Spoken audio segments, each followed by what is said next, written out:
अमेठी की सांसद स्मृति ईरानी लगातार अलग अलग हिस्सों में जा रही हैं, लोगों से संपर्क कर रही हैं। अमेठी में रात का एक कार्यक्रम है, एक बार पहले देखिए किस तरीके से लोग बैठे हुए हैं, उन्हें सुन रहे हैं, अपनी बात रख रही हैं और इनकी जो समस्या है उन पर भी लगातार जो लोग हैं आकर फीडबैक देख रहे हैं। स्मृति ईरानी से सीधे बात करते हैं। मैम, रात का समय है, यहाँ पर आप पहुंची हैं, लोगों से संवाद कर रही हैं, क्या फीडबैक तो लोगों से भी आता है, क्या फीडबैक तो आप खुद ही देख रहे हैं।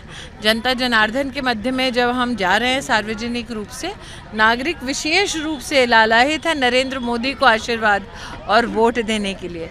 तो भले ही सांसद के नाते काम हमने किया हो धरातल पर, वोट तो मोदी का पक्का है।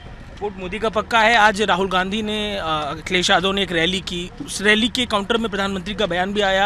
आप कैसे देखते हैं? प्रधानमंत्री कह रहे हैं कि ये दोनों लोगों की जो एक्टिंग है वो जो बाहर आ गई है और लोग अब उन पर भरोसा नहीं करते। आप कैसे देखती है दोनों के साथ? हमको ये मानना पड़ेगा कि प्रधानमंत्री एक अनुभवी पॉलिटिशियन है। हमको ये मानना पड़ेगा कि प्रधानमंत्री जी ने अपनी पॉलिटिक्स प्रेस कॉन्फ्रेंसेस के साथ या पीडी जैसे एक व्यक्ति के साथ गाड़ी में बैठकर नहीं की है। वो धरातल पर पूरे राष्ट्र में गांव-गांव खुद जाकर न सिर्फ संगठन का काम कर चुके हैं, बल्कि ये एक ऐसे व्यक्ति हैं जिन्होंने अपने जीवन के 60 साल इस देश भर में भ्रमण कर बहुत लोगों की मदद करके बिताए हैं।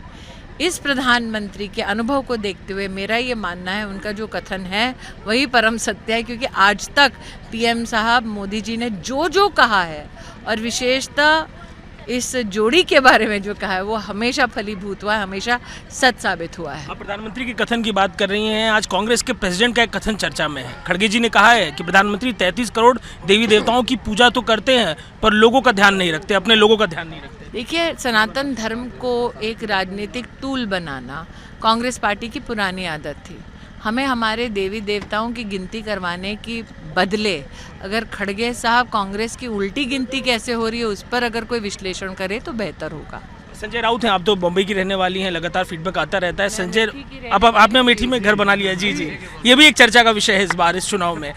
मैम, आप बम्बई को जानते हैं, बम्बई की राजनीति को भी समझते हैं। संजय राउत ने नवनीत राणा को लेकर जो डांसर शब्द कहा है। इंडिया अलायंस के नेता हर बार सुर्खियों में रहते हैं किसी न किसी भारतीय जनता पार्टी या एनडीए के अलायंस पार्टनर्स की महिला नेत्रियों पर अभद्र टिप्पणी करने के लिए।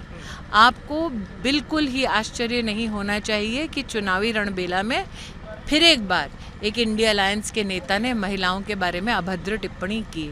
ये उनके संस्कार का परिचय। मुझे लगता है महिला नेत्रियां जिस प्रकार से ग्राउंड पर काम करती हैं और अपनी मेहनत से एक सफलता का परचम लहराती हैं, ऐसे लोगों के मुंह तोड़ जवाब देने के लिए जीत ही काफ़ी होती है। देखिए, स्मृति ईरानी है, अमेठी में ये जनसभा है। एक बार जरा देखिए कैसे लोग वहाँ पर पहुँच रहे हैं उनसे बात करने के लिए, और एक बार सभा की तरफ भी लेकर चलते हैं आपको। कैसे तमाम महिलाएं हैं बैठी हुई हैं, बच्चे बैठे हुए हैं, लोगों से जनसभा है। दिन में 10 ऐसे जनसंपर्क के कार्यक्रम स्मृति ईरानी करती हुई दिखाई देंगे। वीडियो जर्नलिस्ट दीपक के संग अजय दुबे, रिपब्लिक भारत, अमेठी।